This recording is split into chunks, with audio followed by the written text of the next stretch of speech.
and what that means and how that works.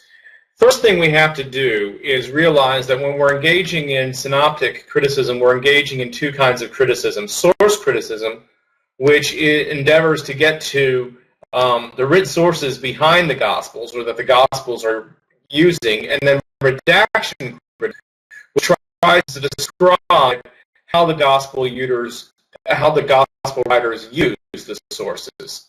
And it's like going in two directions. Source criticism is digging into the Gospels to find out sources, what written sources were the writers using when they were constructing their Gospels. And then once we've established them, redaction criticism is a kind of obstructive idea where we're trying to figure out what exactly the theology is, or the perspective is, or the idea the author was using as they were incorporating and changing the sources to fit. Now, before we get into all that, we have to look to see what this is for written sources. And we basically have two streams of it. We have a tradition, material, written material that Mark and Luke seem to share, and a double tradition that Matthew and Luke not have.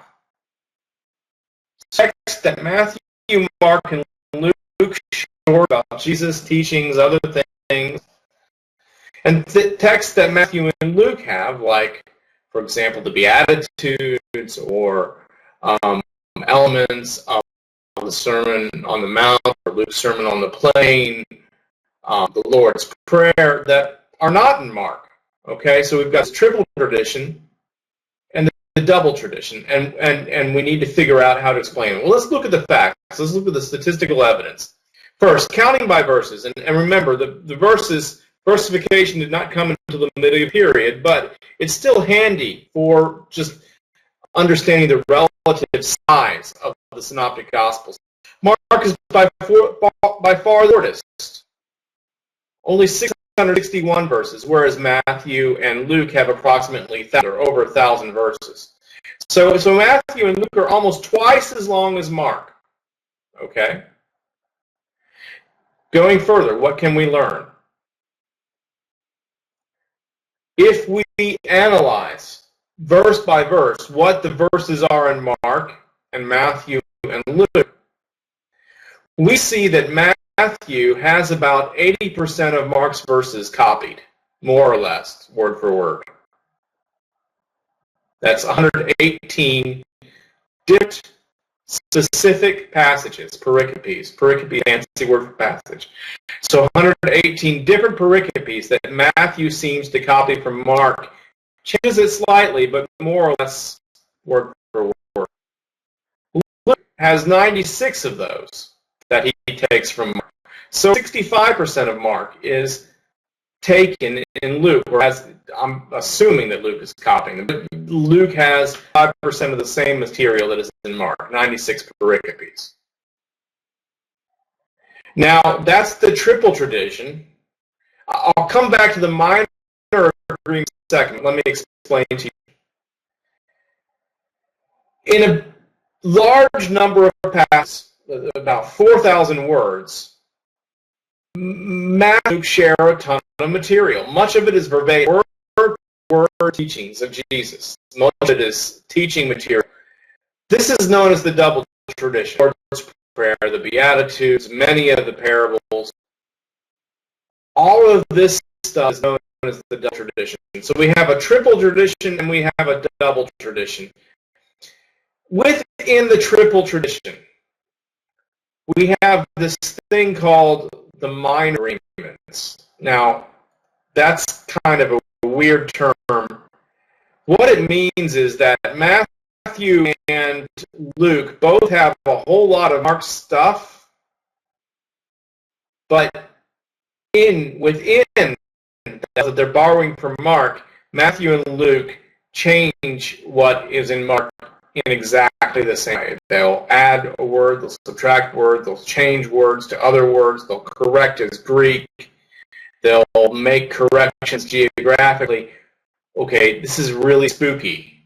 How is it that we have these minor agreements between Matthew and Luke, when they seem to be borrowing from Mark, but they change it in exactly the same way. They couldn't have done it by telephone. I mean, they didn't have cell phones in that day. So that minor agreement is really spooky, okay?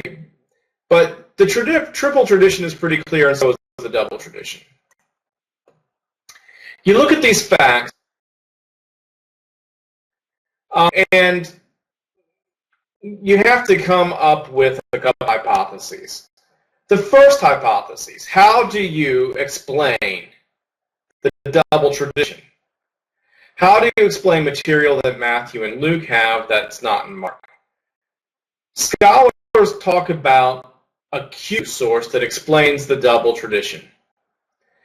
This is material that Jesus said or taught that probably circulated orally until around 50 CE or so, and then collected and written down in a source that Matthew and Luke then use. Q is short for the German word Quelle, which means source. Q portrays Jesus basically as a teacher because it's all teachings. It's all wisdom material, didactic material, found only in Matthew and Luke. So basically we have two sources for the written gospel. Mark, which is the earliest source, and he influenced both Matthew and Luke. So Mark was written probably around 70. Matthew and Luke come after Mark and seem to use Mark as a means for providing their narrative substructure of their Gospels, or narrative structure of their Gospels. They seem to copy much of the Passion. They copy a lot of Jesus' parables and other things from Mark. The order of Jesus' life, all of this seems to be copied. And we assume Mark is earlier. We don't know, but we assume Mark is earliest because he's the shortest. And Matthew and Luke take Mark then as a narrative structure. But they all have another source, this so-called Q source. So Matthew and Luke, what they share with Mark is the evidence of that is from the triple tradition. What they share together that's not in Mark, we think that is due to a written source, this Q source, that they had available to them, but since it's been lost, we don't have a copy of it. That's the two-source hypothesis in a nutshell.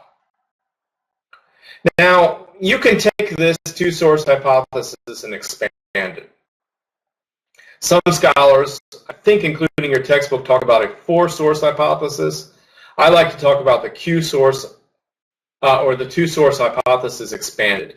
You've got Mark and Q, and you've got Matthew and Luke using Mark, Q, but they also have other written sources. Luke has a whole bunch of material that neither Matthew nor Luke has. That neither Matthew nor Mark has. Luke has, the story of the Good Samaritan. He has the story of the prodigal son. All of these stories that Jesus tells, they're special to Luke. And so we think maybe Luke might have had a written source that he used. I think it was probably just an eyewitness. But some say, well, it's a written source. True also with Matthew. Matthew has a lot of material that is not in Luke or Mark, and so he may have had a written source that he was using that has been lost. So those are the four sources in the four-source hypothesis: Mark, Q, Matthew, and Luke. You can break this down even further. To explain the minor agreements, remember those places where Matthew and Luke change Mark in exactly the same way, you almost have to have a second edition of Mark, a Deuteromark, a second version, a revision of Mark that was changed and that Matthew and Luke use, and that since has disappeared. If you imagine that Q was written in Palestine, it had to have been in Aramaic, because Jesus' own teachings were in Aramaic. If it was written down, we don't know that, that's only a hypothesis, it may have been Hellenized, in other words, translated in Greek, and then it could be that Luke and Matthew had slightly different versions of Q. Now, I don't think you need all this nonsense, really, because my hunch is that Jesus' earliest Aramaic teachings were very quickly translated into Greek, and probably the early disciples memorized his teachings, not in Aramaic, but in Greek, because they were going out into the rest of the world very quickly, within a year or two. Gospel spread like wildfire. And so the earliest missionaries, when they talked about Jesus' life and ministry and his teachings in particular, they probably memorized episodes, and they probably memorized teachings, and they probably were taught by the earliest disciples what Jesus said, and they were taught that in Greek, not Aramaic. So I think probably Q in its oral form was already Hellenized. And then may or may not have been written down when Matthew and Luke. So I can see Mark as the source for Matthew and Luke, and probably there may have been a written source of Q, but we don't have a copy of it. It could be it was just oral teaching that Matthew and Luke received and changed. And it may have changed over time, and that could explain the some of the changes that we have. Anyway, that's a possibility. Okay? But scholars can expand this in all kinds of ways. There is an easier way of explaining all of this. It's called the Griesbach hypothesis. Is actually the original hypothesis of the Gospel-synoptic relationships. Matthew was written first. Luke copies Matthew, and Mark copies Luke and Matthew and puts them together in his own gospel. This explains both the triple tradition, the double tradition that Matthew and Luke have that Mark just decides not to copy. It explains the minor agreements because Matthew and Luke, are changed. Luke is copying from Matthew, but Mark decides to change things on his own. Only problem with the Griesbach hypothesis is this. One, Mark is shorter than Matthew and Luke. And you would expect a later gospel to be longer, not shorter. And the second is that Mark's Greek is very primitive. He is clearly not a native speaker. He uses strange, Aramaicizing idioms. So he's probably maybe a Hebrew speaker originally, or an Aramaic speaker. His vocabulary is very limited, and he's broken Greek. He's not very good grammatically. Luke's Greek, on the other hand, is the best in the New Testament. Beautifully, elegantly written, almost classical Greek. Why would Mark screw that up? So I have real problems with the Griesbach theory. I don't, and most scholars do too, but it's resurgent, and it's resurgent because of its simplicity. You don't need all of these connections, which this is kind of crazy too. Anyway, scholars go wild with this kind of thing. It's a great thing to go to a conference and talk to, and your school will pay you to go to a conference and you talk about some of this nonsense for an afternoon. It's not nonsense. It's fun. But, at some point, source criticism gets disconnected, I think, from the real point, which is trying to understand theologically what Matthew, Mark, and Luke were about. And let me skip some of this and just get to this point. Really, when we figure out what the source materials might have been, our real interest is going to be to try to figure out how Matthew and Luke take Mark and take Q and alter it and reflect their own theological perspective. And so the point of all of this critical analysis is to try to understand what the distinctive theological perspectives on Jesus might be.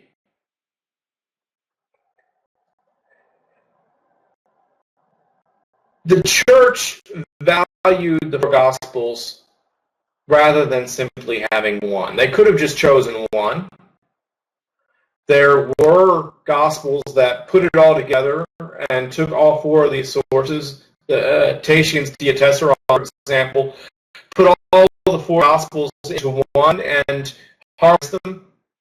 And a lot of people operate with kind of a harmonized view of who Jesus is. They select from all four of the Gospels, but in reality, the church kept four Gospels in the canon. And I think the reason is because there was great diversity in the early church, and there's more than one way to experience Jesus. And the great wisdom of the canonical fathers, the church fathers, is that, and mothers, is that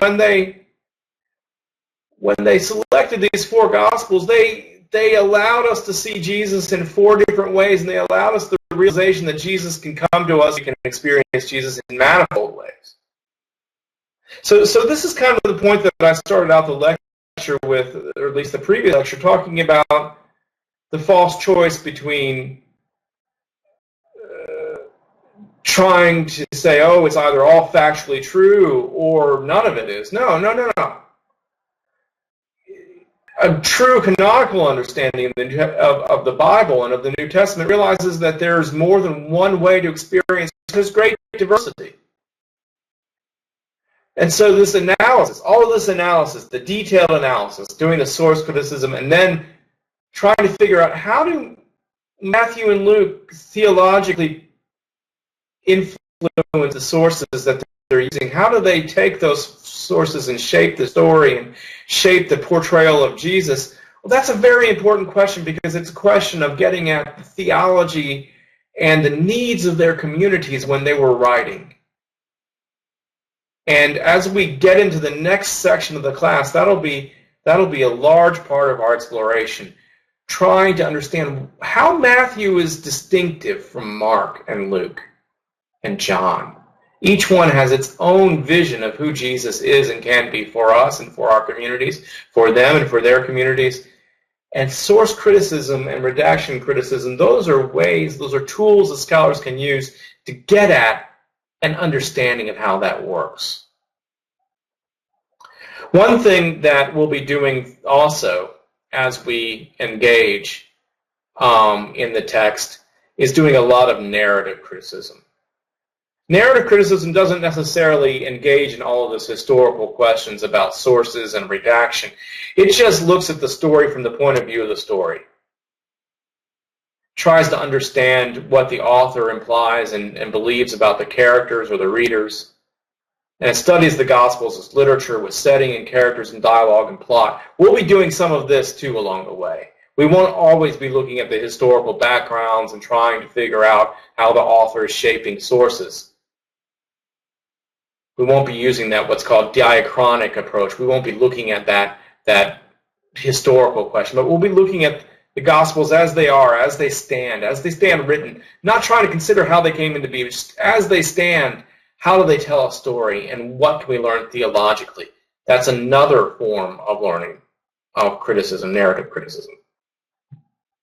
So in today's lectures, I think I've introduced you to at least three types of criticism. Narrative criticism, I've introduced you to redaction criticism, I've introduced you to form criticism, and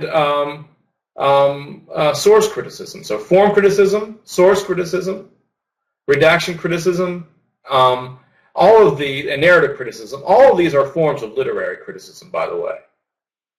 Remember, form criticism is trying to get to the oral sources behind the text.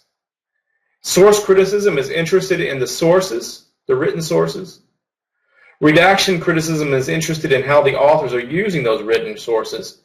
And narrative criticism puts all that aside and looks to the text as a final product, as stories that tell something about the theological understanding of Jesus.